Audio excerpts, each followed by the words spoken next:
Andrew, it's Nicholas, your only true friend who watches you and cares for you. And that's why I have 3 observations. One, it's about your live show. Been watching you guys on Instagram the last, 3 weeks, 2 weeks. I've noticed a couple things. One, I thought we had a little conversation about not having as many sit-ins, not having entire bands sit in with us for 2 songs. I noticed, Mike Ganser was on stage. He wasn't even an opening band or, I don't think he even lives in Buffalo. He just showed up and you let him sit in. I'm pretty sure I saw the crowd up there playing your keyboard at one point. I know COVID's over, but we still should have a delineation between the band and the people that paid money to see you. 2, it's about the podcast. You're interviewing who? Hanson today. What are Hanson? Wholesome, good Christian boys from Middle America, a.k.a. the fucking opposite of you, Frasco. So think about what you're going to ask them. Don't ask them about their sex life in middle school. Guess what? They didn't have one. They were busy writing hits and having beautiful hair. Don't ask them if they got pussy even after high school. Don't ask them about having sex at all. Don't ask them if they ever did drugs. They didn't. They have a nice IPA, okay? That's about as far as Hanson's going. Ask them good questions about their music, okay? They sold more records in a week than you will in your entire lifetime. Ask them about that. Have a good day. And now, a message from the UN for Nick Gerlach.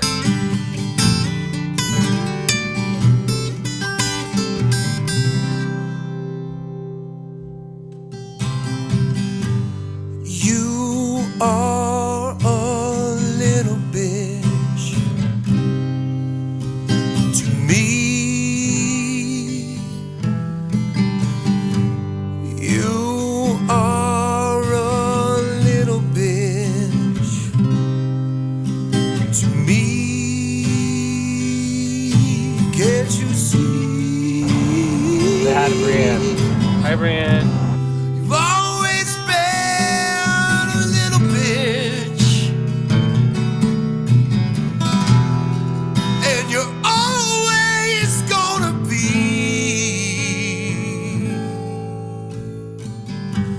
You are a little bitch. Give me advice. About what? Anything. To Stop it. me.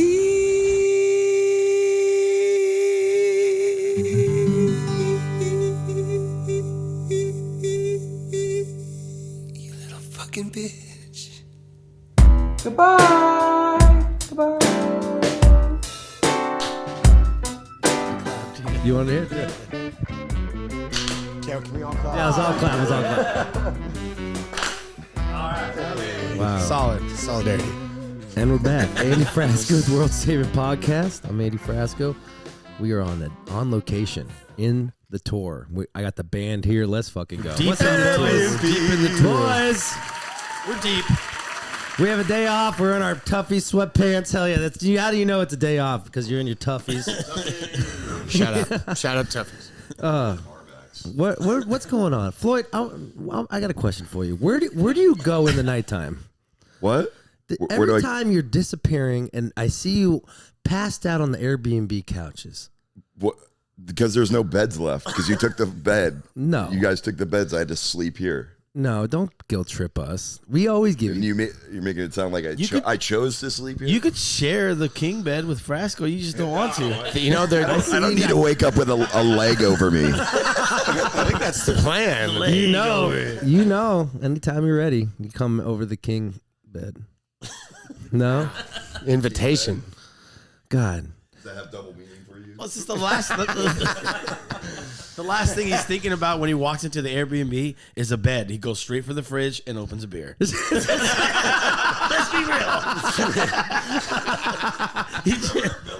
We drank that one dude's last. Give him the mic. Oh, no. We drank that one dude's last beer at his Airbnb. In Philly, yeah. And you're like going down the road. You're like, who drank the Airbnb dude's beer? It's just one beer. It's like, what do you expect? I think we talked ourselves. We shared that beer, I believe. And It's a Heineken. It wasn't even a good beer. it was sitting there like the Holy Grail. It was like the only fucking beer. In the fridge. It's like the red button. You just have to. Oh shit! I'm telling you, we haven't done a tour like this in a while. I'm kind of Not six I'm shows. kind of tired. Not 6 shows in a row. Jesus. I'm exhausted. We tired. We did 6 shows in a row, and normally we don't bitch. Normally we're like, we do 12 shows in a row. No big deal. I think it's because we haven't gone on tour in 3 months. Not like this. No. You think we're bitching a little bit? Do you think You're definitely you are bitching a little bit? Yeah, Just a little, all right. but I don't know. Not more than usual. I like touring better than the weekend stuff for our band because we can finally get a flow. rhythm. You Yeah, Yeah. the flow. Yeah, the weekend. The But flying right, stuff. The airport kind of messes with me. What's horrible about us is we go out right when we fly into the hotel room. We're having dinner. We don't chill. We have that. No, there's no chill. We no go chill. straight to have a couple beers so we can. Dude, And then it's over. party before the party. Oh my god! But We always get the job done. we always let's fucking go. We sure do. We show up on time. I want to do a pop quiz. Ernie, what do you think Repsy.com is? All right. I've been listening to your podcast, so I actually know this answer. All right. Just seeing if these Repsy.com. motherfuckers listen to this thing. Repsy.com is where it's a platform for anybody that's a musician, a magician. It could be a photographer, whoever it may be. If you need a booker, you could go ask for them to set it up. And if you even have a booker already, they work with them and then get you booked any kind of show or gig. Look at that. Repsy. Let's go. Our boys. Question. What? What? Like, do they do all genres? They do whatever you want. What do they take a cut? Wow, Do that is they? such a good question. Question, Wow. yes. Is Floyd listening to the podcast too? No, Floyd went to I college. don't need to listen to your podcast to know what a booking. No. Shut the fuck. No. Shut the the fuck up, Floyd. dumbest shit No, I've ever heard. Floyd. I thought it was cute. You're like, yeah, you're actually getting better guests. I'm like kind of interested in it. That's what he said to me. Wow. No, I think I just listened to the one with Tony Hawk on it. I think that was. All right, we're done. Okay, we're done. Okay. It's not related. Skate. Not You really skate, bro. God, Floyd, what's happening with you? There's just He went into whatever that was over there. There's this thing. no. There's this thing right here. It says. I thought it said brain opener, and I was like, that's where my. But it says drain opener. Like that's where my head is right now. Okay. Oh my God. Crack that open. I do like touring with Twill. I thought it'd be different. Those guys are cool great. as fuck. They're cool.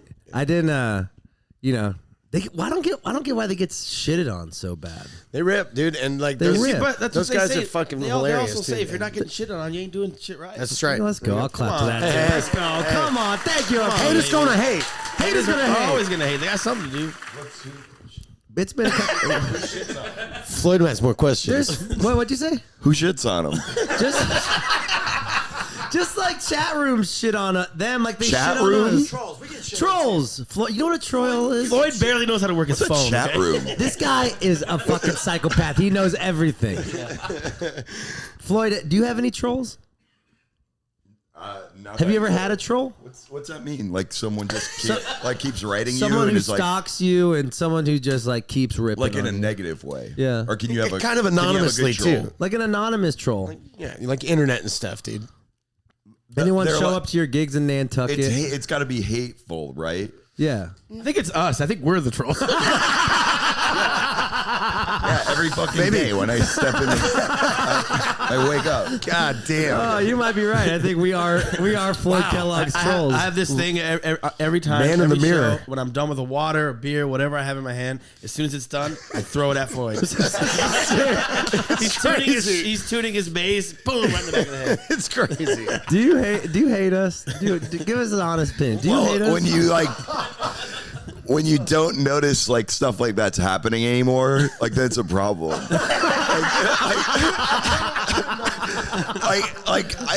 Like you threw one at me the other day, and I just turned around and I saw you like laughing, and I'm like, oh, he just threw the can at me.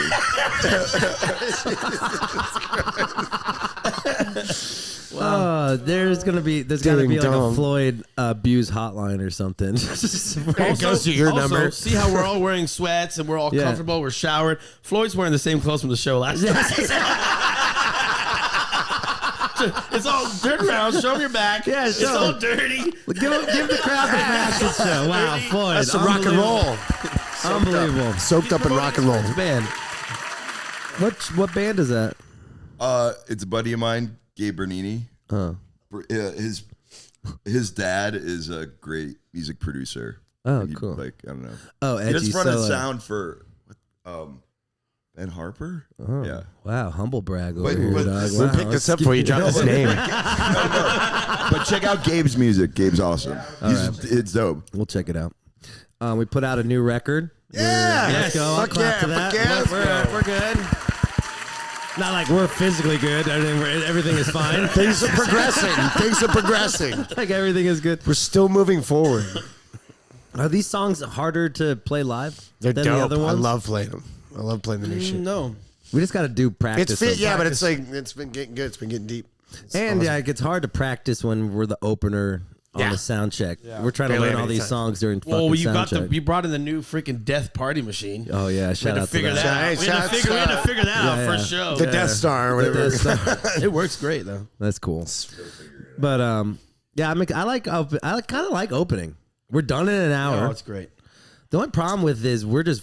I don't know about you guys. I don't want to stereotype you, but I'm drinking my ass off more. There's more time. You have a lot of time. There is more time. There's more time. Let's get the newbie out here, Jason. Come Hey, here. let's have it. Jason. Come here, our sound guy. Get in there on the tour with us. He's also wearing tuffies. He's wearing tuffy Squeeze sweatpants in. too. Get in there. Tough enough. Oh man, Jason. Hey, what's up, buddy? How's it going? Comfy. Do you? Now we're comfy. Okay. So yeah, it's a party now. Jason, this love is our Jason. First, we love Jason. We were just talking about this. Don't ever fucking leave us unless you're making crazy money somewhere I else. gotta leave you. Then you can Okay. let us borrow money. We've never had it yet. Share the wealth. We're gonna need. So how is it being the sound guy for this fucking chaos that we call the band? It's definitely a party for sure. The fucking new party machine's kicking my ass though. Yeah. It's a heavy bitch. Oh yeah. It's a heavy bitch. Yeah, you're like it holds 800 pounds, or like it weighs 800 pounds. It's like I sure fucking hope so. Exactly. Oh fuck. Well, I'm sorry that I'm not helping you more. You're good. We talked about me and Shawn were talking about that, where it's like we have this epic moment at the end of the show. We walk off stage, and then Shawn, the whole band, has to walk back on And stage. fucking load our shit out. Frasco's like rock and roll. Smoking cigs. Party like, what a set. We left it all out there. All right, actually, we got to get our gear now. Floyd, you're not in. You leave your shit on the stage too. You don't come back until. What was the craziest moment for that? Like where it was just slammed, and or was This it Buffalo? whole week, maybe for sure, Buffalo. Buffalo, but like at the end, you're like, "Holy shit, this is a rock star moment." You walk out, Yeah. and then you have to slowly walk back to pick up all your gear. You say, Let me you get suck my it up. guitar. It's like, fuck me, all right, and then you go back out there and get it. But it's good. Everybody wants talk to you and shit. Everybody's Although hype. Floyd helped pack the trailer last night. I gotta What? Give, I gotta give him. Yeah. He helped. Really? And the night before, Sure. No, I don't know. and like partially the night before that. No. no, you did. No. No, just last night. Okay. You have a little boo thing. Yeah,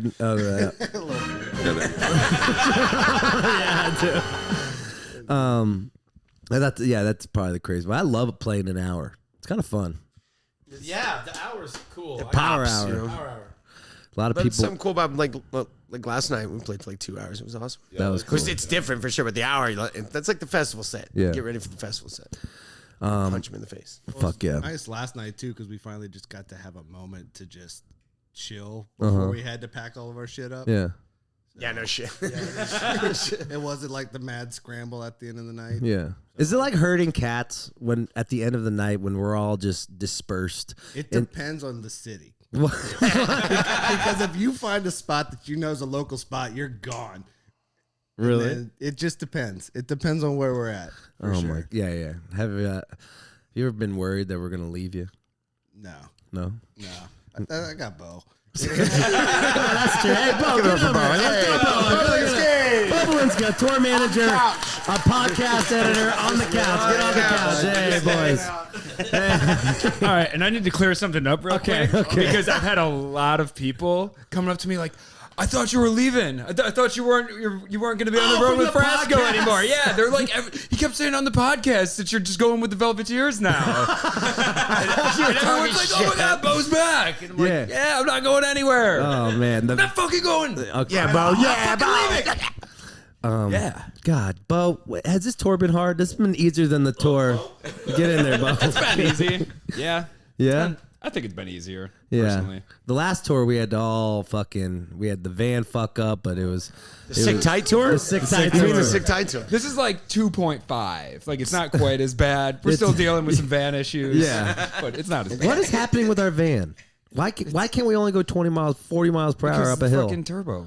Yeah. Because we can't get the parts replaced we need to. The fuck? Because, well, look at this big old happy family. Look at these Mercedes. boys. How you doing, Mercedes? Yeah. Fuck you, Mercedes. We rock for you, man. We're writing a song called Mercedes Benz. Yeah. Oh, yeah. We love Mercedes. Actually. I love Mercedes. Yeah. Help Please us out. fix us. Mercedes Sprinters, please get us a new van sponsorship. More cup holders, please. All right, guys. We have Hanson on the show. Anyone remember Hanson? That's it. So it's gonna be fun. Do anyone want to do the motivational speech tonight? No, I don't want to. Floyd, give the people for the week before we go into Hanson. First off, I love you guys, and it's been a blast. And thank you for putting up with me during album release week. You know I fucking hate that. Also, the album's called Wash, Rinse, Repeat, and he has a picture of his dirty feet on it. You think he's trying to say something to himself? Projecting? All right. Who wants to do the motivational speech? Floyd does. Floyd, how are you going to get these people through their week? Here we go. Like, I don't want to do this, but hold on. All right, so this is a good breathing exercise. Okay, we're done here. Wait. I'm not done. Okay, fine. And if you hiccup, it's got like a life analogy. If you hiccup while it's happening, don't freak out. Just keep doing it. Wow. Until it goes away. Very meta. Whoa. Okay, Floyd. Wow, very meta of you. Very meta. All right, guys. The band's here. This is our only day off. We're doing the podcast, so we're gonna make a dinner. What are we making? Who's making dinner? Ernie's got some. Here. Ernie, what do you got? Chef Ernie. Chef Chang's table. At Chang's restaurant tonight, we got ribeye steaks. Ooh. We got Caesar salad. Okay. We have rotisserie chicken. Okay. We have pasta a la Damn. Bo. Oh, Bo's making Pasta alla Bo. And for dessert, we got some wine. Wow. we could have that for appetite. Floyd made guac. Oh, Yay. I know, yeah, totally. Let's go around the world tonight. Little Mexi-Italiano. All right, guys, be safe out there. We love you. We'll see you next week. We'll who is on the show next week? I can't even fucking remember. But someone's on the show, and Give it up for Hanson. Yeah, give it up for Hanson. All right, guys, be good out there. May the force be with you. Hey, Floyd, sit the fuck down. We're not done yet. God damn it, we're not done. Sit down. God damn it. Can't we just fucking close something out with a bang without you fucking getting all anxious? Gotta get the fuck out of here. Well, all right. Kiss me on Kiss me on the mouth and for the podcast. Ooh, there we go. What'd you say? Nick's not here. It's him. Kiss me on the mouth for No. the podcast. Why? Drag him across the carpet. No. Just one. No, I need to brush my teeth and stuff. I don't care. I love your steak. All right. We're done. Goodbye. Enjoy Hanson. This was actually crazy and I didn't realize. All the crazy shit they've gotten into and like how self-sufficiency are. So I think you're going to like this one. Bo, you're doing a good job, buddy. Hey, Bo. Love you. Boys, you're killing it. Keep fucking killing it. And let's not die on the road, okay? All right. Okay. Keep it going. Okay. Love you guys. Have a good one. Bye. All right. Next up on the interview hour, we have Hanson. Yes. The Hanson you're thinking about as well. All three of the brothers came on the show. And, yo, Chris, play some Hanson while we talk about our guests. It was fun. It was the first Zoom interview from the house, and it was great. We had him. It felt like I had him in my living room. I had fucking Hanson in our living room. So, ladies and gentlemen, please welcome the dynamic brotherhood that is Hanson. All right, fuck it. Let's do it. We're going live. All right. Always record. Always record. All right, here we go. What's up, boys? Where you guys at? We are at our studio in Tulsa, Oklahoma, the one and only. Yep. Yo, it's people. Actually, one of my close friends, Paul McDonald. I heard he knows you guys pretty well. Oh yeah, we know Paul. Paul is like our brother from another mother. We've spent so much time. In fact, actually, Paul and I wrote a song on this latest record that we're about to put out. What song? It's actually going to be the second single off the RGB Red Green Blue album. It's called "Write You a Song." Oh, yeah. What's it? They couldn't come up with another title. They're like, "What are we going to call this song we just wrote?" Write You a Song. Write you a song. Yeah. What? That's so funny. Like, what? Tell me. He went on tour with you guys. What? How'd you guys meet each other? We knew him originally through his ex-wife, and we just kind of fell in love with Paul when we met him. We're like, yeah, we got him in the divorce. He's like, fuck having one girl. We're gonna have 3 dudes. Let's fucking get this. Yeah, Paul is from Huntsville. My wife, her family's all from Huntsville, and so kind of like he's just our kind of people. Yeah, there was just like a lot of things, and Paul is a great hang and a very talented songwriter, and has a really unique voice, and just I don't know, and a great body. Yeah, great body. I was going to say we have strong beard envy, and he can do a hobo beard like just say beard? Almost no one I know. Yeah, Isn't it crazy when you meet just like guys who've been hustling in the music industry just as long as you guys? I mean, it's inspiring to see guys keep going. You know, what's the hardest part about keeping the name around? Well, I mean, I think it goes to any principle of longevity. It's that thing of some combination of knowing who you are enough that you're not, the failures are not the things that define you. You know, it's like if you look at the people that, make impacts on, business, music, art, most of them, we were talking about it, just earlier today, you hear no a lot. Right. Right. Oh, so I've always. No is everybody else's favorite word. We're not really able to do other things really. So, this is what we know. This is who we are. Yeah. So just keep. If no wasn't in the vocabulary, what would you guys be doing? Oh man. So many things. Oh gosh. I would probably be doing radio in some capacity, that or writing in some other form. Living in a van down by the river. Yeah. I was just thinking if people couldn't say no, we'd probably be signed to Curb Records. Oh, that's true too. Oh yeah. And that would have been a disaster. Yes. That record contract, I remember we lucked out and ended up with a really good attorney through a really exceptional manager and concert promoter, a guy named Jim Halsey. He connected us with his attorney early on, but long before we were signed. And we got an offer from Curb Records, and he was like, "Listen, this is a 40-page contract, and I got 80 things I want to change about it." Oh my God! And was he able to change it or no? No, he said don't sign it, basically. Because if you want to be making music in 2 years, don't sign this. Run, don't walk, I think was his phrase. Yeah. And you got what? Yeah, the thing. Why'd you guys sign it then? We didn't. We didn't. Oh, we thank did. God. Okay, let's clap that up. Let's go. We don't want the boys to get fucked. We don't want the boys to get fucked. Yeah. It's just not that way anyway. We learned early on that just because someone was enthusiastic about you, it didn't mean they were enthusiastic about your best interests. Yeah. So, right. Yeah, that's so true. So, I mean, what about that? That's one of the. Yeah, explain that to me. One of the strange things about music, you have to be confident enough to be a self-promoter, right? You have to kind of jokingly be narcissist for, professionally. But it's always a combination of, because it's not just ego. It's like I have something, and it's hard to separate yourself from that. Anyway, that's what I was going to say. Yeah, and what about what about when you were a kid as well? Like, didn't you guys have a shitty record deal when you first got your first deal? Our deal was pretty good because we had gone through so many people that had said no. We read a lot of contracts, Right. So our deal's pretty good. Actually, I think all the rights to our records revert in about 5 or 10 years. So, you know, when we've been a band for 40 years, we'll actually own everything we've ever recorded. Holy. Does that make you bitter though? No, not really. I mean, think of it as you're going to make certain mistakes. I mean, the record industry, we, as far as how people fare, we've fared fairly well considering all the possible terrible things that can happen to you. Yeah. So, I mean, and I will say though, too, some of that is also choosing not to, shall we say, make certain lucrative deals that you could have made because you didn't feel like it was good for the long tail. It's kind of trying to say, look, I want to think about this for 5 to 10 years from now, not just right now.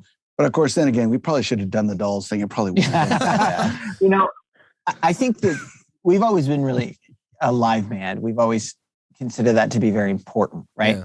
I think the philosophy of being a live band, it changes the way you look at your fame and your sort of adoring fans, because it's very much about the moment you're in, right? And every artist who plays a lot of concerts and really values that and earns their bread by selling tickets and being in that moment, kind of their relationship with the fans, I think, is much purer, and their view of themselves is usually, not always, a lot more real. They get it, that like I walk off stage and there's nobody back there adoring.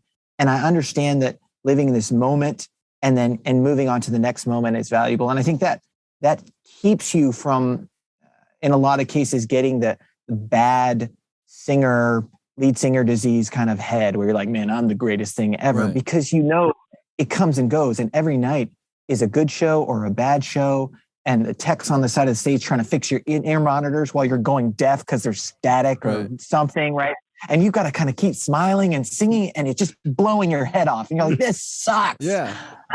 Right. You know? One of the things that, I mean, honestly, for artists today, that, you know, the problem or the challenge with a lot of people breaking out just on YouTube or just online, it's not that that's not an amazing thing, because going direct to fan is incredible. And we experienced the beginning of that when it all began, 20 plus years ago. But the challenge is, like, you aren't forced to learn how to walk out and deal with a bad night. Right. People do get blown up by comments, and that's negative and sad as well. But, when you walk into a physical space and like there's 12 people there and you need for there to be 100 and it looks pretty crummy, or if there's 1,000 and they don't, but it's a bad show for you. I mean, that's how you get forged. It's like forged in fire, the one ring of artistry. I think part of it is too that when you're in a stage environment, you have this megaphone, right? Right. And you kind of have this ability to change the vibe of the room. Yeah. When you live on Instagram or YouTube, the comment section has more power than you do as the person people are there to watch. Like, it's scary. Everybody's there to watch you, but they're looking at some dude who's like posting links to some other thing. Like sitting in a beanbag eating Cheetos, that's a moron. Yeah. Everybody's like, funny, laugh. Wait, hold on a second. Exactly. Or like, check out my new hot pics. I'm performing live on the Great Wall of China, and you're watching that guy's emoji. Right. Yeah. It's basically like giving the heckler a megaphone. I don't know why. Yeah. Do you blame ADD culture? No, ADD culture. I blame Mark Zuckerberg. Yeah, I've always been an ABBA fan. I don't blame. Oh wait, different acronym. Yeah.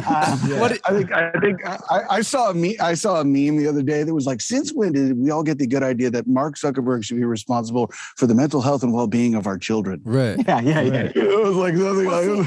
I think it's a funny thing too, because I was with somebody who was talking about the negatives of technology, right? Yeah. And I'm like, what you mean is there's an application you use on technology that you don't like, right? It's social media. That's not technology. That's just the thing you use technology for. Totally. Right? Totally. And I think that's we miss that stuff. I mean, ADD culture. No, what actually has happened is the world has said, I want immediate feedback from everyone. Yeah. Right? Yeah. I have never wanted immediate feedback from everyone. No. He doesn't want immediate feedback from me. I don't even want him to tell me what he thinks.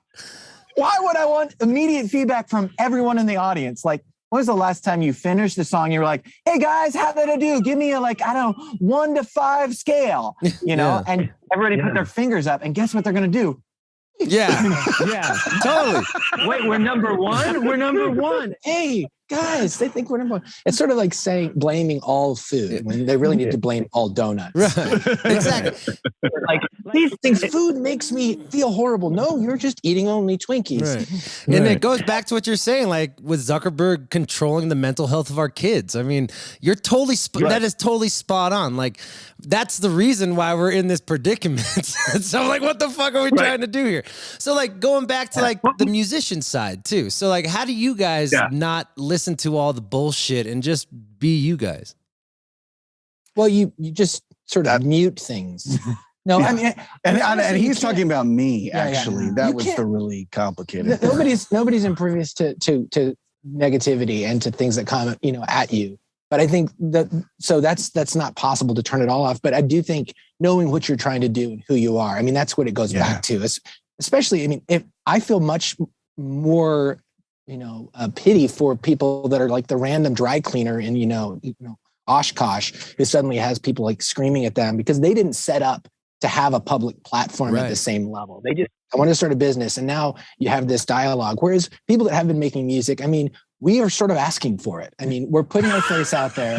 We're saying, look at this. You are. I'm just saying, right song. Want an audience. The nature of art is you're building an audience, like music, especially. And so at some point, I mean, they say, you look at the kind of the idea of having haters or having people like, if you have people willing to mock you or go after you, that means you must have done something right. So as well as wrong. So I mean, I think at some level, when you put yourself out there as an artist, you kind of sign up to a certain amount of abuse. But the question is, the only reason you can take it is because you actually know why you showed up. Yeah. Like you had something you wanted to do.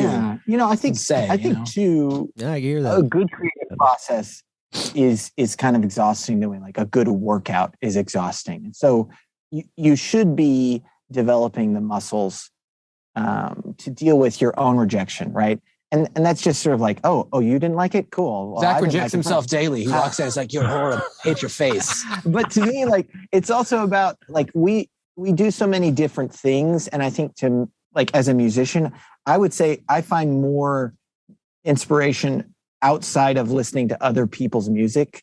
Then that's not really the way I get inspired to write a song. It's like, man, what is everybody doing? Right. I think for me, that's a huge benefit because it keeps you in a positive sense insulated. Like you're not really being influenced by, I need to be like that.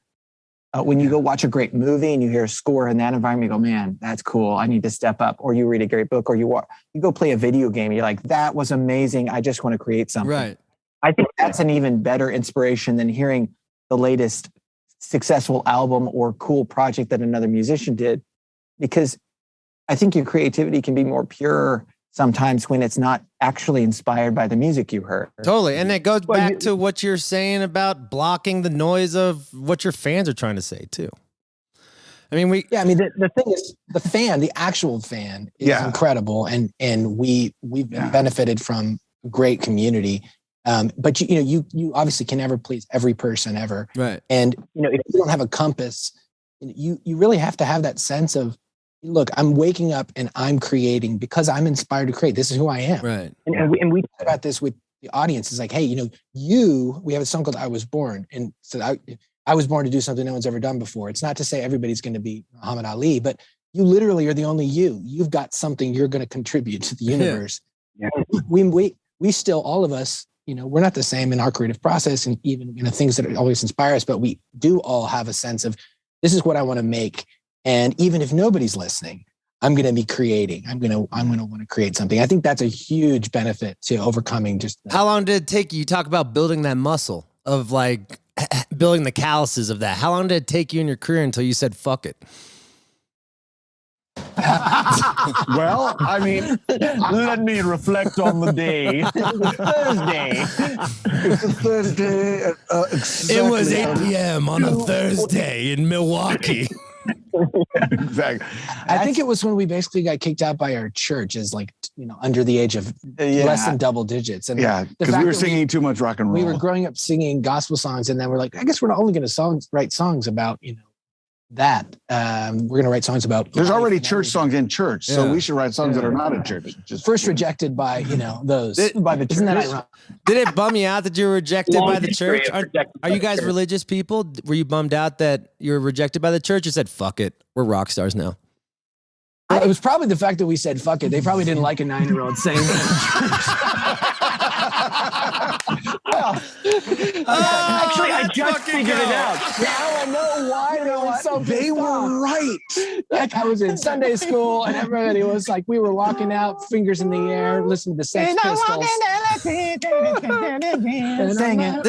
It's gotta be a trip, because like you guys, Until this very moment, I realized that. were people worried about you? Because it's got to be a trip to get that famous, that young, start selling out like the Hollywood Bowl, being on television, having the hugest hit. Like, I mean, like you can hear about childhood stars and how it fucks them up. Like, were people worried about you? Oh, yeah.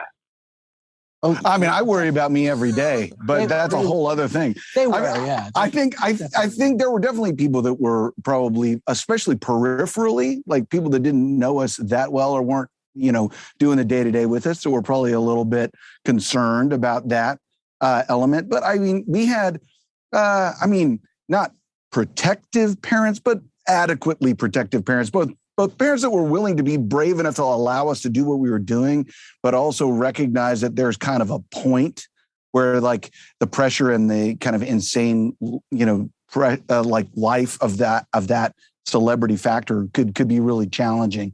So they were pretty good at cutting against that grain. And again, as I said kind of earlier, in some ways you sacrifice a little bit of chasing the popularity, train for your own long-term sanity in certain cases, but that's hopefully why, you wake up today and go, you know what, I feel really good about every record that I've made. And I don't think to myself, oh, I wish I never would have done that. I just think, oh, well, it wasn't as successful as I hoped it was or whatever. But you have a certain sense of internal confidence and pride that, hey, I made the best choices I could given the circumstance. Well, I think you should jump back just a few steps, right? You said a few minutes ago, like we were joking about getting kicked out of the church.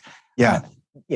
But the reality is, I mean, faith is a huge part of that. And I think sometimes when you look at people who are in the spotlight, you do lose your perspective on where you fit in the hierarchy of What matters life, in the world, right? Yeah. And so, especially when you're young, Because you're your and own not Messiah, grounded. man.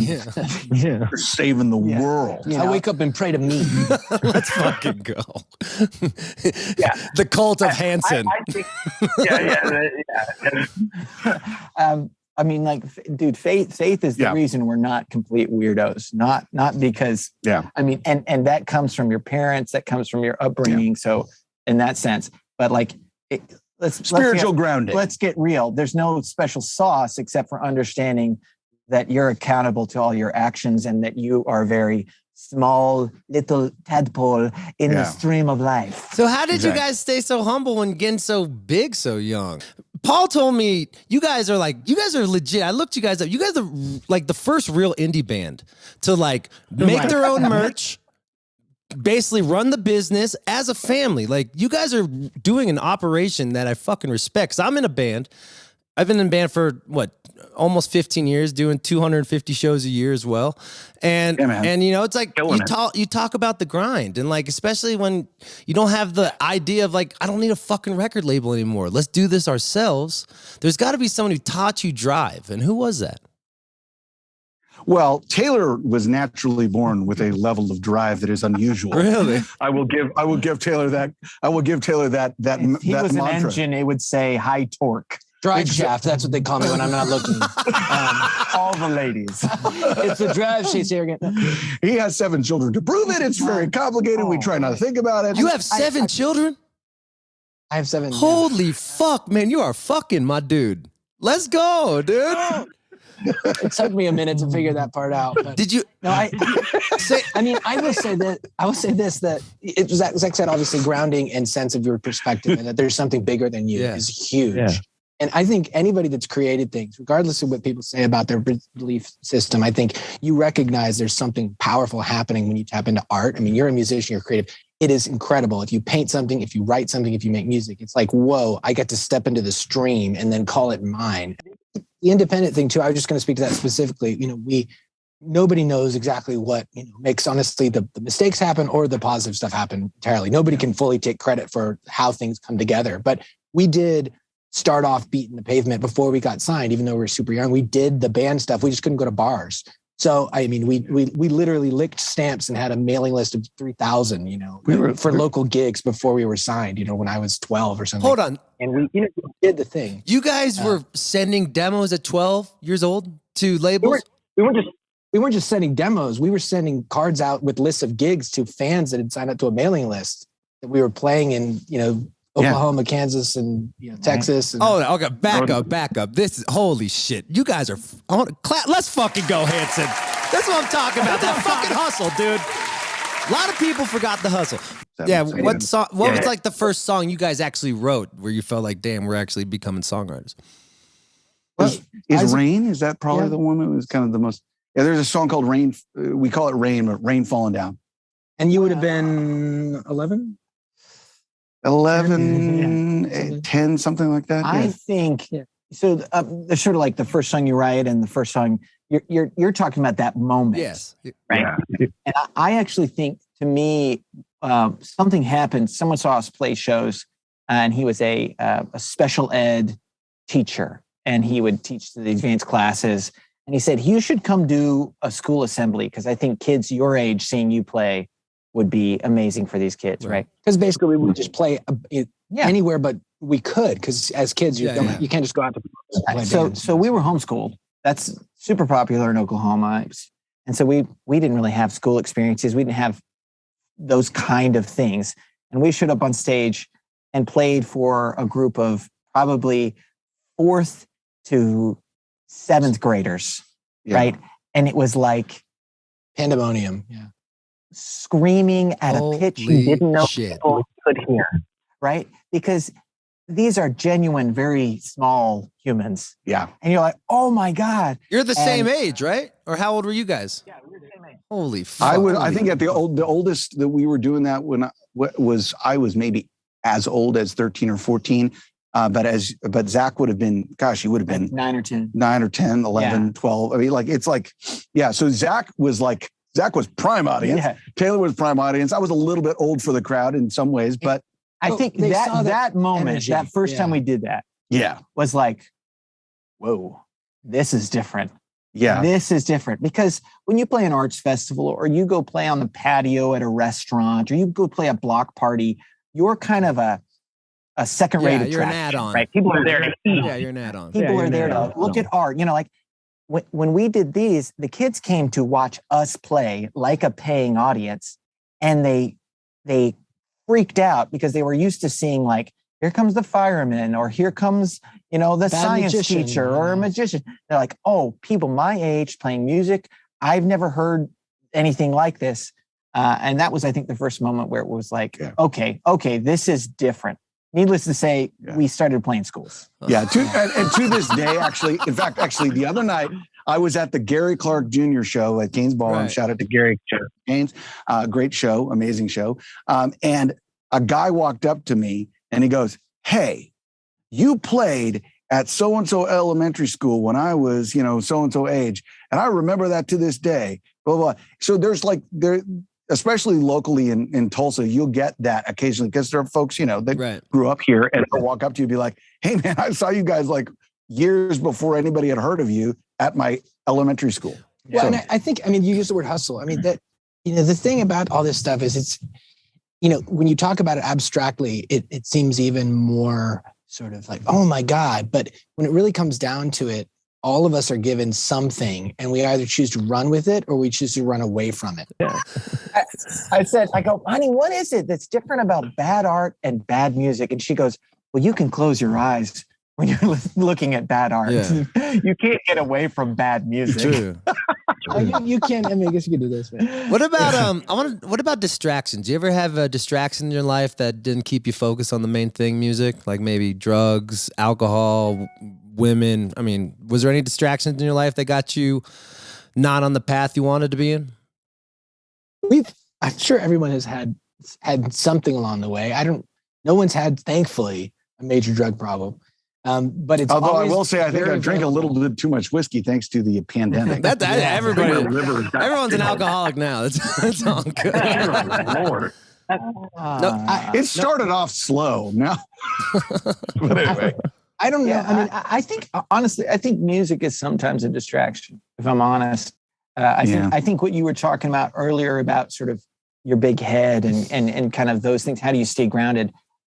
Like you have to understand where music fits in the whole spectrum of what you need to be. Right. And as a dad with 5 kids, like music is not number 1. Right. Music is not even number 3. Right. Music is in the like 5 or 7 or 8 range because there's so many other things that have this timeless requirement. Well, right? actually urgent requirements. Yeah.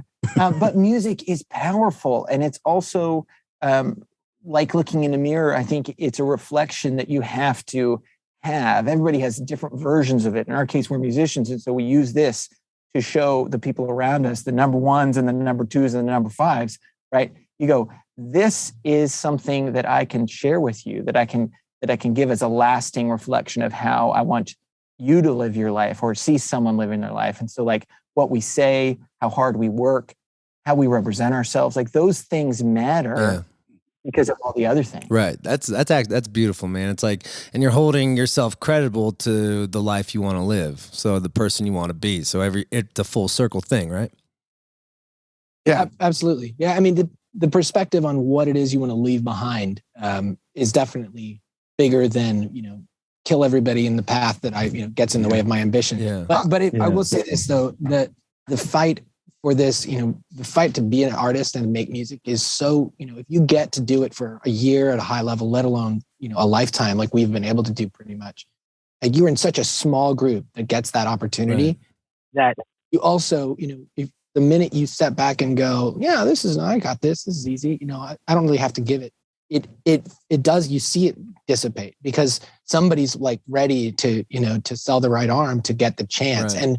And we saw that early, that I was just with the man you mentioned, Jim Halsey, like the other day, who was still a friend. He's 91 years old. He managed and represented incredible artists. I mean, across the spectrum, mostly country music.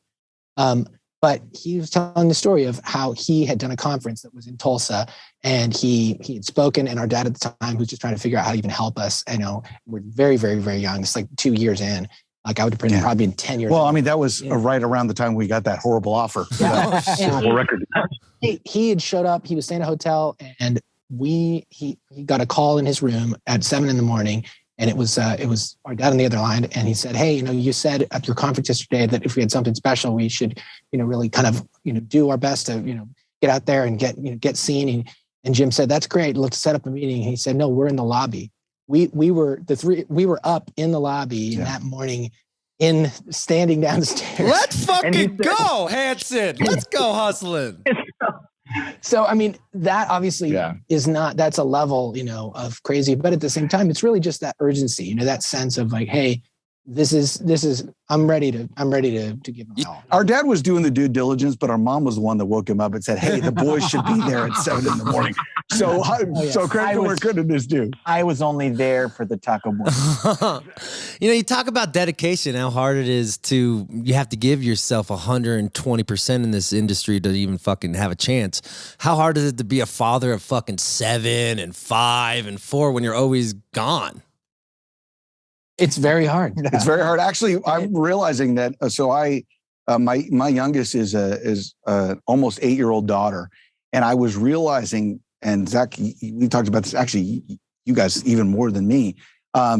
She has memories of me doing shows, but because of this last 2-year period, she's kind of weirdly spoiled in a certain sense that dad has not been traveling a whole lot. Oh, because the quarantine.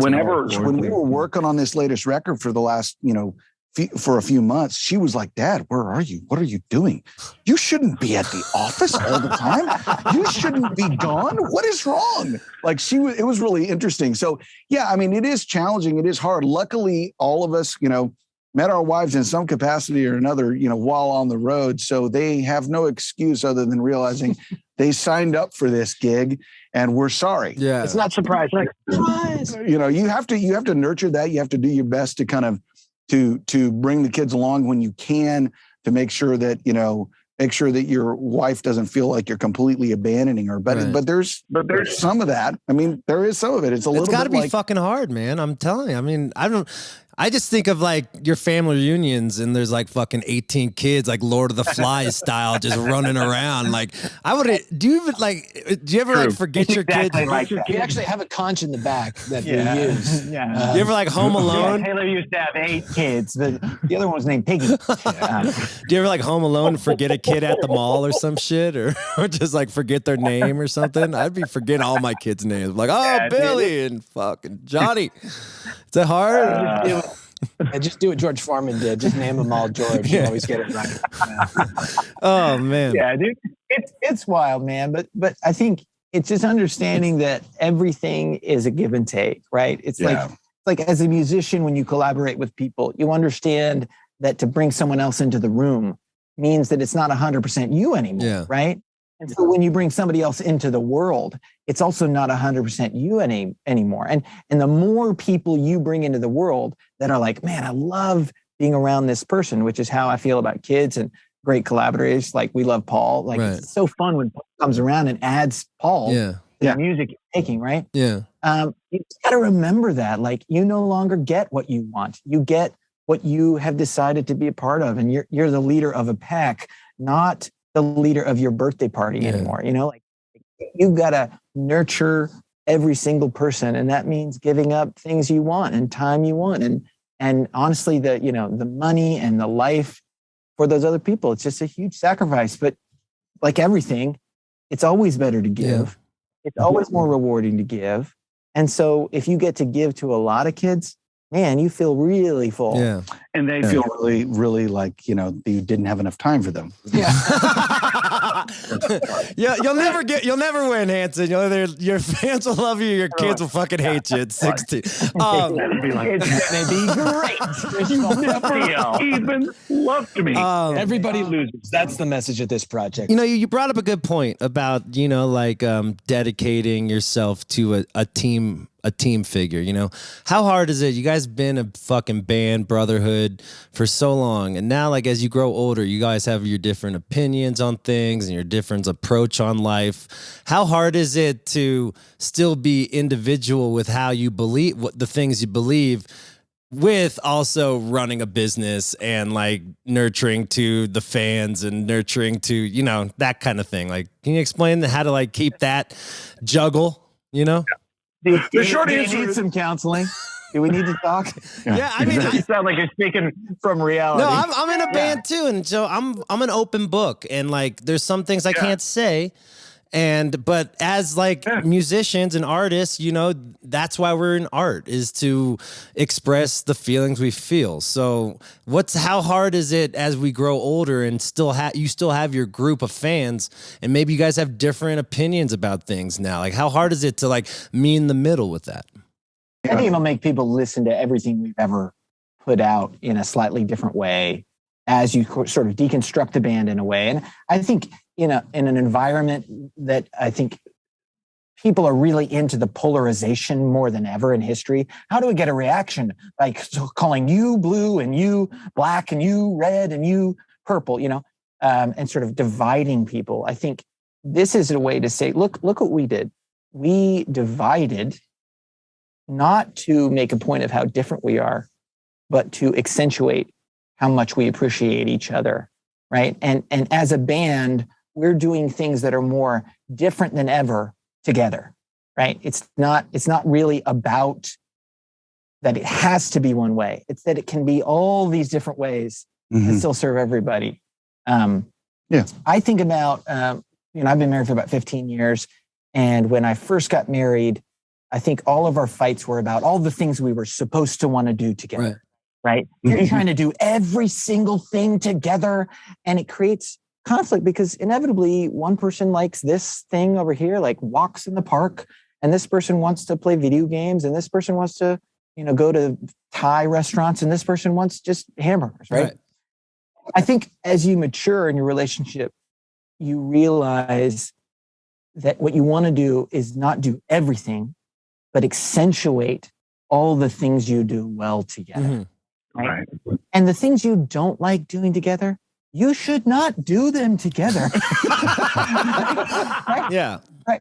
Like, no, I mean, this reminds me of when we're preparing for a trip, and I say to my wife, "Honey, what do you need from me?" And she says, "For you to leave me alone." Yeah. Right. I need for you to distract the children for the next 7 hours. I want to go sit on the beach and read a book. Right. That's what she's saying, right? Yeah, exactly. And she doesn't want you to sit on the beach next to her and read a book. Yeah, I think the deeper underlying issue is how many comparisons you're making to your relationship with your wife and your relationship with your brothers. Yeah. That's what we need to. Well, it's kind of like a Freudian thing. You kind of fall in love with either your mom or your brother in some weird way. And what I was trying to talk about, I appreciate how that is with like giving each other their time to grow in their space. Yeah. I'm also talking about, do you guys ever like beat the shit out of each other? Y'all ever got in some like anger issues with each other? Like never, like you guys always absolutely. What was the worst one? You mean the last tour that we did? Yeah, give me the dirt, dude. Give me the dirt. What happened? And we're talkers. You're like Black Crows. You're like the Robinsons. Yeah. There's never been particularly physical. That's not ever been. Well, I mean, it does happen. It normally is my fault. Yeah. I agree. It's very, very rare for something to get, to the point where people are getting really losing that kind of control. And what Zach said is true. I mean, the understanding where you're strong and backing off where you're not that's a balance. And I mean, anybody that's had a team, of any kind of any team, like this is what we're going to do. You've got to have different leanings. That's what makes it successful. It's like everybody's not playing the same role. Right. Like you're going, hey man, there's some good here. But it is, it's stretching. And we, like we said, this year we had 30 years playing music together. Let's fucking go. And there's no question. Yeah, dude. I'm going to clap to that. Let's go, Hanson. Let's fucking go, Hanson. Hell yeah. So there's no question. It's not the exact same thing it was 10 years ago, 20 years ago, or 30 years ago. But I think there is a respect for one another and realizing that, it's a long road. Like you've got to, you're not expecting every situation to be exactly the panacea. So you keep looking for places where you build stuff together. And man, I mean, nothing is more powerful than walking on stage and playing music in front of people. It is it's like a spiritual experience to look across the audience and say, wow, these people chose to be in this room. I don't know people, every person's mom and cousin and boyfriend and girlfriend, but we're all sharing this experience right now. I mean, that's something that really gets, puts things back into focus as an artist. Yeah. It's like, okay, that's worth it. That's worth fighting. It's true. It's like, it becomes to all about the music. Like it's gotta be hard when like you're faced to like talk about politics and stuff, right? Oh yeah. It's like how hard, it's like when you're talking about, whatever thing you might've been talking about with your friends or something. And all of a sudden it gets in the news or something like the COVID thing or the gun thing and stuff. It's gotta be hard to like have your opinion, like feel like we need to give an opinion on some things when we just want to play music and let the music talk. Right. Probably that's the best thing is like, if we can just say, just because you think it doesn't mean you should say it. It's like, everybody just go watch watch Bambi and listen to Thumper's mom. It's like, if you can't say something nice, don't say anything at all. So sometimes like that's part of the thing with music and band is like, we got into doing what we do to make music and share. And you can't have all of that stuff. Everything doesn't, everything's not meant to be discussed and agreed on and made, Well, I think to speak to that too, there's a song on a fan club EP that we put out in 2020, and there's a song called "Begin Again," and one of the lines in one of the verses is, "The heart of the matter is the measure of a man."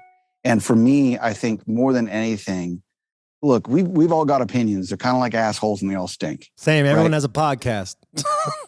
So everybody has a podcast in the everyone's got a comment section. In fact, my left foot also has a podcast. Exactly. But there's a tricky thing, which is I think you gotta like I posted on Instagram a while back. Open hearts and open minds solve problems, and I think more than anything, music allows people to open their hearts and open their minds.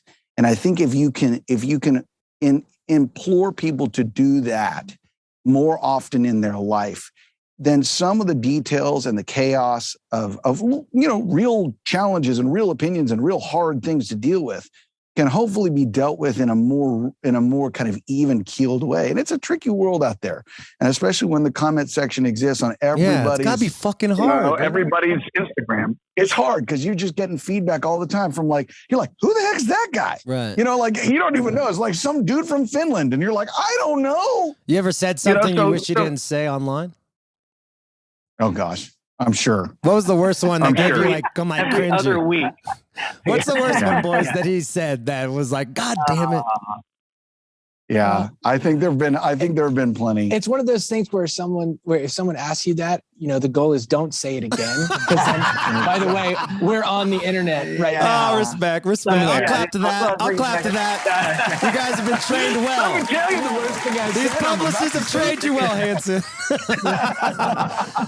Oh, shit. No, that's great, man. And it's like you live and learn. Like I've said some things like earlier podcasts where I'm just like talking about like my cum and like my dick and like just like shit that I shouldn't be saying, but like I'm a fanboy of Howard Stern and stuff, and Howard is such a great interviewer, but he also is personal, and like it's a fine line because our fans want us to be personal and want to see our personalities. So like when you feel like you have to be shut down from the person you really are, how hard is that? It's gotta be hard. It's a tricky fine line, right? And part of it is people like the personality of the person they're listening to, right? Mm-hmm. And so it's always a tricky balance. I mean, I'm one of those people that would prefer honesty, and more conversation and more candidness. In most cases, not in all cases, but in most cases, especially in environments like this, where you are trying to be as personable and real as you can be. And obviously, look, there's a lot of things that you probably shouldn't say out loud. And we try and avoid those as much as we can. I feel that's why they call them inside thoughts. Yeah. That's what my manager calls them. Inside voice. I was talking to a friend about music, another musician who plays on one of the songs on the blue part of the album. And we were talking about not the sad part, just the blue part. Yeah, just the blue color part. Yeah. And we were talking about fans, and he was talking about how for him, sometimes it's hard to do meet and greets where people walk in, right? And they have all these experiences and things they're bringing with them. And you're like, I don't know this person, but they're telling me I changed their life. Right? It's really personal for them. Yeah. And it can be hard to be in that position because you're like, I wrote this song so that people would be able to get through that moment. Yeah. But I don't know you, right? I don't know you. Mm-hmm. So how do I meet you where you are when you have, let's say in our case, 25 years of history of knowing me. Yeah. Oh. And I've known you 2 minutes. Yeah. Right? They grew up with you.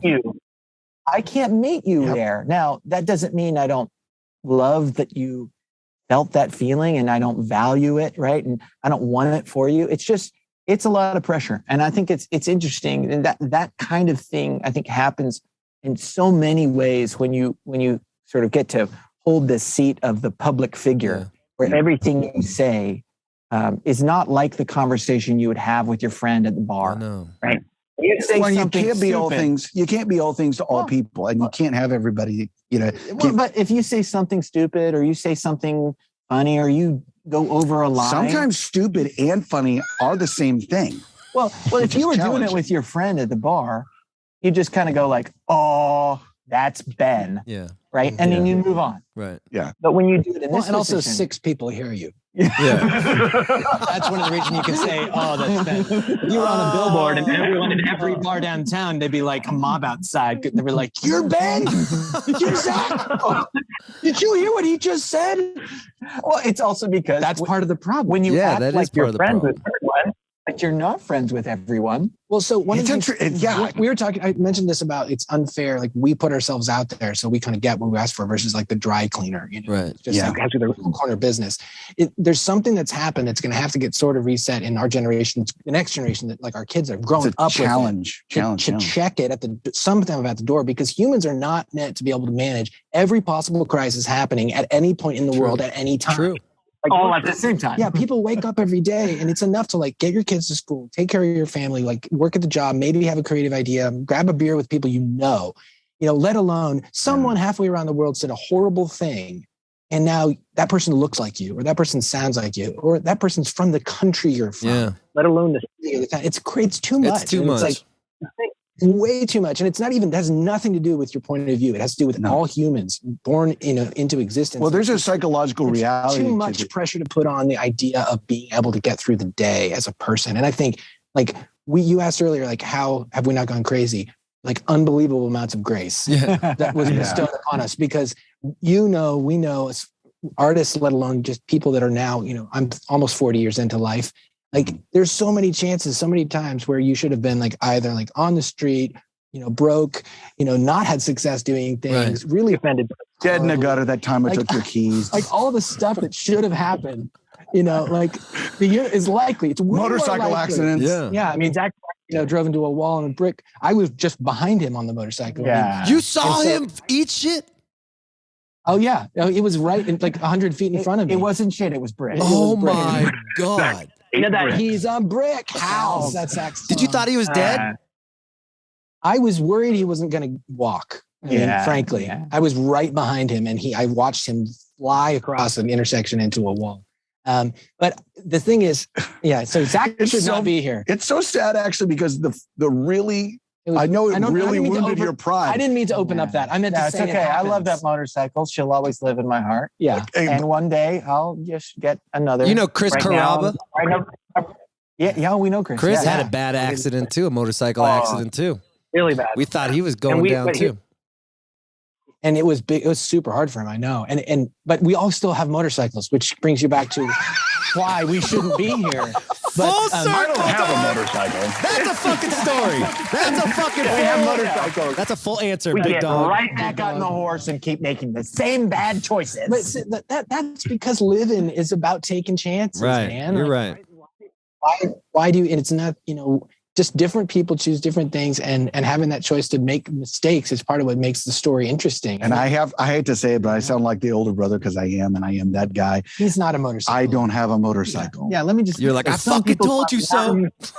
Exactly. No, I have never said that. I've just been the thoughtful, considerate big brother that drove Zach to the hospital in his truck. That too sounds a little passive aggressive. So I was like, I'm just kidding. They had one of those pizza oven, spatulas. It sort of peeled me off the pavement, put me in a car.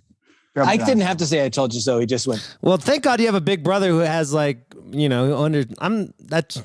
got to have guys like that in your head. That's mother. Man. You've got to have people you can. Yeah, it's true. Yeah, Hanson. That's the jam. I mean, I think that the fact of being able to just realize that you're going to screw up, and that's not the end of the world. Man, you guys are fucking way cooler than I thought, dude. You guys are dope motherfuckers, dude. I swear to God. Because I was worried to talk to you. I thought, a lot of people who've been in the industry for 30 years and just done a bunch of interviews or they just go through the cycle of it. And I appreciate you being honest about things and being honest about life and being in a band and being brothers. It's fucking hard. And for you guys, It's a lot. Especially you guys have you said it well. Yeah, and you got 15 or 20 kids out there, it's a Hanson community, man. And I just want to. Those are the ones we know about. Let's go. I didn't even get to the years of 13 to 17. I should, dog. You guys are just. That's one thing too. What is it like to be sex symbols at 13? It's awkward, just like how you felt when you were awkward. You guys have been hot your whole life. And... You guys have been hot your whole life. Seriously. Yeah. When did you start settling down? I appreciate that. You guys feel like you always been family men. So when did you meet your girls? Younger in life, or did you guys have a stint where you were making love and getting down? I want to point something out that people sometimes miss about kind of the hormones and girls everywhere, right? They're going like this the whole time. Oh my god! No, that's no. It's not that's very not cute. hot. That's not hot. No. It's not until it all settles down, and then you're like, don't you want to make out with that hyena? Not really. They're all out of. They're lost their voice after the show. Yeah, that doesn't sound fun. Thank you. And so I think honestly, every band should have that as their start because they just get a better perspective. instead of thinking, oh, look at all these cute chicks that are into me, they'd be like, oh, God. Oh my God, you're right. Yeah. I should have been a pop star, not a jam star. All of our fans are just even more If you insulted. only could have been a pop star, like you said. No, I mean, yeah, we all met our wives at shows in some capacity or another. Cool. So, I and mean, you all you brought know, him back to Tulsa. So Did you guys all move back to yeah, Tulsa? yeah. yeah, but I mean, I don't know how I pulled my wife away from the beach, but you know, Yes, they're all Southern ladies and they all live in Oklahoma. Yeah. And we convinced them after years that this is the South. That's amazing. Yeah. Did you ever meet Leon Even though Russell? it's not. Oh, yeah. oh yeah, Absolutely. Yeah, we were, I mean, we were good. I mean, I became fairly close with him, especially later in his life. What'd you learn Tulsa about legend. life and music from Leon? Well, there's the funny things, and then there's the like straight up stuff. I mean, The dark he things was too. Always, I- I would say, yeah. well, yeah. I mean, for one, it's it takes a toll. I Yeah. mean, staying hot to trot and staying, fighting for this thing over Yeah. years. I mean, it beats you up. It definitely runs like you are running hot for a long time, and put some wear and tear on it. And his body was like so it's far. beat up. Some of it was just how he was, but some of it was just the life on the road and never stopping. But I think the biggest thing about Leon is just when you look at his career and how many times he decided to start over Mm-hmm. and just go for it again, build a new studio and try a new way. I think that's a huge part of his legacy as a musician, as somebody that you can look at, because I think that's maybe the biggest thing you come across as a musician with history is how do I start over? Am I brave enough to try something different because it's what I really want? It's what I'm really excited by. Yeah. Like maybe it won't work. Well, continuing to reinvent yourself. I mean, he was a legend as a player, as a session musician, and then became an artist, and then he became this legendary, sort of legacy artist that other people admired. And by the time, but when we began to know him, we knew him for years, but knew him better in his later years, and he was still hungry. He was still genuinely excited about what he was doing next. Intention. I mean, the last time I was with him, Isaac and I think you saw him that same day. Yeah. We had breakfast with him, and he's sitting in our car talking about music and playing like the latest record he made, excited about it, almost like somebody is like, "Hey, what do you think?" Wants to actually know what another person thinks the same way you would when you made your first record. He was 75. Yeah. So like that's the takeaway is like he was still, I think, as young and energetic as he was, because he was interested in it. I got to open for Leon for a month or so, and he was like, this is when I was like hopped up on coke and just like one night stands, and he'd see me at the end of the night in his wheelchair and stuff. He's like, you're not gonna be able to do that forever. And it's like, and it just hit me because he's in a wheelchair. He's got the big old speaker right by his ear. Have you seen that speaker he has on the stage? Oh, It's yeah. like, Oh, yeah. Just straight at his ear. I'm like, oh shit, he's giving me advice that I can't sustain this type of lifestyle. It's crazy. It's gonna hit you hard. Yeah. But I mean, he was still fighting for it. I mean, he was, he had ideas that were well beyond. He was also an unbelievably innovative mind. Oh my God. Guy saw stuff. I mean, he was conceiving of music videos, of multi-track, types of recording. The whole the way studio he built in Tulsa. He built in a church, called it the Church Studio. Yeah. It's actually been recently renovated, but he had two floors worth of control room. One was the audio control room, and the upstairs was the video control room. And his idea was this, because he was seeing music videos coming. This is in the early to mid 70s. And he was like, no, music videos, it's going to be like filming studio performances and live performances. So we need to be ready for that. And so he literally had his studio built that way. Sick. So, and I love the young guys in his band, like Bo, Bo. Those guys always back me up when I'm in Tulsa and don't have a band. I just think goes back to the community of how you were raised. I think that's why you guys didn't get hopped up on drugs and pussy and shit, because like you guys were raised good. Your parents raised you to be to just focus on your craft and put intention in. You call faith, but put intention into the things that make you passionate and make you love. And for that, I'm going to clap up for your fucking parents. Let's go, Hanson parents. Hell yeah. Shout I out. agree with you. No, seriously, because some people get famous that young and get fucked up by it, and it's all about how you were raised and the morals that your parents taught you. So I'm gonna give a shout out to your parents. That's fucking awesome. Well, and I will say too, it's you can have a lot of fun and have a good time, but you don't have to let the good time take over from the intention that you have. Right. And so I think that's really just trying to find that balance of having fun and enjoying the life you've got and loving it and putting in that good fun and the good and stuff, but also, not losing the reason that got you there in the first place, which I think we had in a weird way, the youth actually probably contributed to us being more focused on the craft than not in some ways, because it was almost like we got into this thing and started to see success in a significant way, almost hormones in some sense, I was really focused on the Kraft macaroni and cheese, Yeah, exactly. And if you've ever snorted Kraft macaroni and cheese, you don't want none of this shit, Dewey. It gives you cavities. Guys, thank you so much. Thank you so much for your time. Very nice to meet you. We all got to hang out when you guys live in Tulsa. I play Canes all the time, so I'll get your number from Paul or just say, hey, don't give my number to Frasco. That's fine too. But no, but it's happening. Yeah, let's hang and let's write some tunes. We'll snort some Kraft macaroni and cheese and have a good time. I'm down. I'll bring the weed. I'll do it so I could snort it. Okay, cool. Dude, there's a lot in Oklahoma. Oklahoma is now the second highest state in the union, so this is a great place to be if you're a weed. Let's go, Oklahoma. We're back, baby. We thought it was going to be. We got all the freedom of religion, freedom of firearms, freedom of drugs. Hell yeah, treat yourself. When you think of freedom, you think of Oklahoma, baby. Let's go. Guys, thank you so much for being on the show. Hope you guys have a great tour season and kill the record. And I hope to see you soon. And just keep believing in intention and keep doing things from your heart, and you're gonna stay happy. I have a feeling. Thank you, man. Thank you. We so appreciate much. it. Have a good one, dude. Yeah. Later. There you go, Hanson. Wow. Hanson.